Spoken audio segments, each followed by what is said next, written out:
السلام علیکم ورحمۃ اللہ وبرکاتہ۔ امید ہے آپ سب خیریت سے ہوں گے۔ جیسے کہ کل ہم نے تختی نمبر 8 حروف مدہ اور لین شروع کیا تھا، اور کل ہم نے حروف مدہ سیکھے تھے کہ حروف مدہ کیا ہیں۔ تو حروف مدہ جو ہیں وہ 3 ہیں، اور ان کی نشانی ہم نے سیکھی تھی کہ کس طریقے سے ہمیں پتہ چلے گا کہ وہ حروف مدہ ہیں۔ تو ہم نے پڑھا کہ الف مدہ جو ہے، جب الف سے پہلے زبر آ جائے تو وہ الف مدہ کہلاتا ہے، اور واو مدہ کیا ہے کہ جب واو ساکن سے پہلے پیش آ جائے تو وہ واو مدہ کہلاتا ہے، اور یا مدہ کیا ہے کہ جب یا ساکن سے پہلے زیر آ جائے تو وہ یا مدہ کہلاتی ہے۔ اور اس کے بارے میں ہم نے مشق بھی کی تھی، جیسے کہ ہم اگر یہاں پر غور کریں تو ہم نے پڑھا تھا کہ غائن زبر الف غا، غائن پیش واو غو، غائن زیر یا غی غا غو گی۔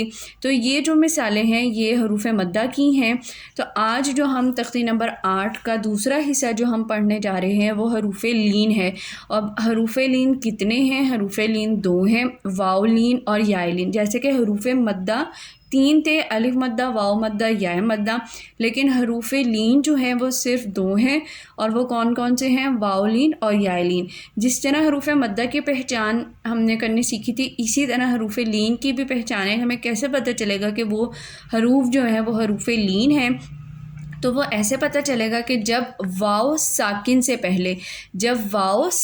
سے پہلے زبر آ جائے تو وہ واو لین کہلاتا ہے، اور جب یا ساکن سے پہلے زبر آ جائے تو یا لین کہلاتا ہے۔ ان دونوں میں سیم چیز یہی ہے کہ واو اور یا دونوں ہی ساکن ہوں گے اور دونوں سے پہلے زبر آئے گی تو وہ حروف لین کہلایا جائے گا۔ اب ہم اسی چیز کی مشق کر لیتے ہیں تختی نمبر 8 کے دوسرے حصے میں۔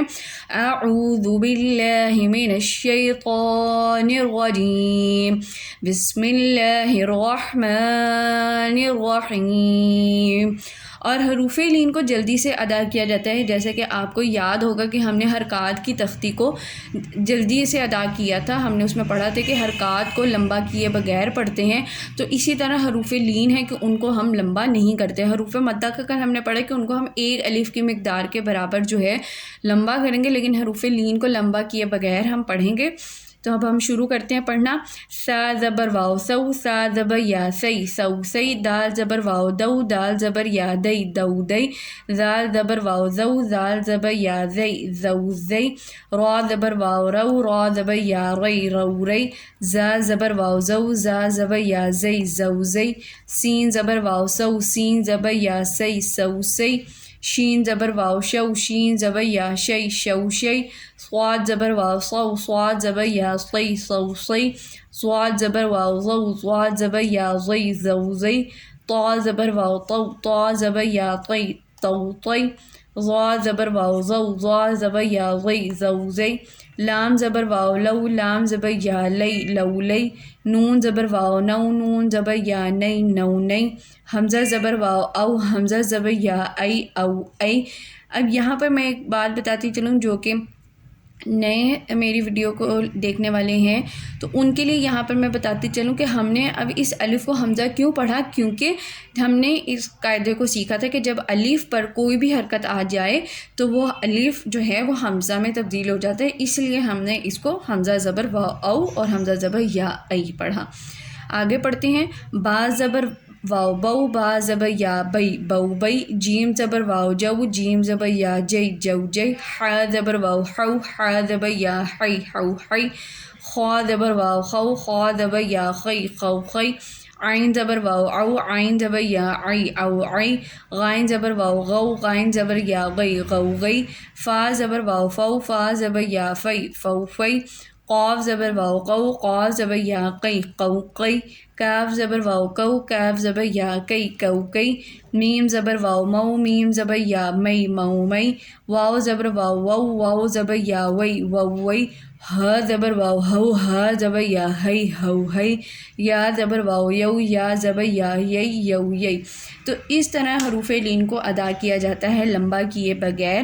اور ہم نے تختی نمبر 8 میں اب حروف مدہ اور حروف لین کی جو ہے ہم نے پہچان سیکھی کہ وہ کس طریقے کے ہوتے ہیں اور ان کو کس طریقے سے پڑھا جاتا ہے۔ تو انشاءاللہ آگے آنے والی تختیوں میں ہم ان چیزوں کی ہم مشق کریں گے، اور اس میں ہم دوبارہ سے حرکات تنوین، حروف مدہ، حروف لین، ان تمام چیزوں کی پھر اس میں مشق کرنا ہمیں سکھایا جائے گا کہ جب ایک لفظ پر یہ تمام قاعدے آ جائیں یا ان میں سے کوئی 2 قاعدے 3 قاعدے مل کر آ جائیں تو ان کو کس طریقے سے ادا کیا جائے گا، تو اس کے بارے میں بھی ہم مزید پڑھیں گے۔ امید ہے کہ آپ کو یقیناً کچھ نہ کچھ سمجھ آ رہا ہوگا، اور ہم انشاءاللہ آپ کو مزید کچھ نیا سکھانے کا ہم سکھائیں گے آپ کو اس کے متعلق، اور آپ سے درخواست ہے کہ آپ مجھے اپنی دعاؤں میں یاد رکھیں کہ اللہ تعالیٰ نے یہ جو ذریعہ بنایا ہے، آپ کے ساتھ ایک تعلق بنایا ہے کہ ہم قرآن پاک کو پڑھنا سیکھیں اور آگے سکھانے والے بنیں۔ آپ صلی اللہ علیہ وسلم کا ارشاد ہے کہ سب سے بہتر مومن وہ ہے جو قرآن پاک کو سیکھے اور اس کو سکھائے۔ تو یقیناً ہمیں کوشش کرنی ہے کہ ہم نے خود بھی اپنے قرآن پاک کو بہتر کرنا ہے اور دوسرے لوگوں کے بھی قرآن پاک کو بہتر کرنے کی کوشش کرنی ہے۔ تو یہ سلسلہ اسی طرح چلتا رہے، اور انشاءاللہ آپ سے کل ایک نئے سبق کے ساتھ ملاقات ہوگی۔ آپ سے ایک اور درخواست ہے کہ آپ میرے اس چینل کو سبسکرائب کریں، ویڈیو کو لائک کریں اور اس کو شیئر کریں۔ کل تک کے لیے السلام علیکم۔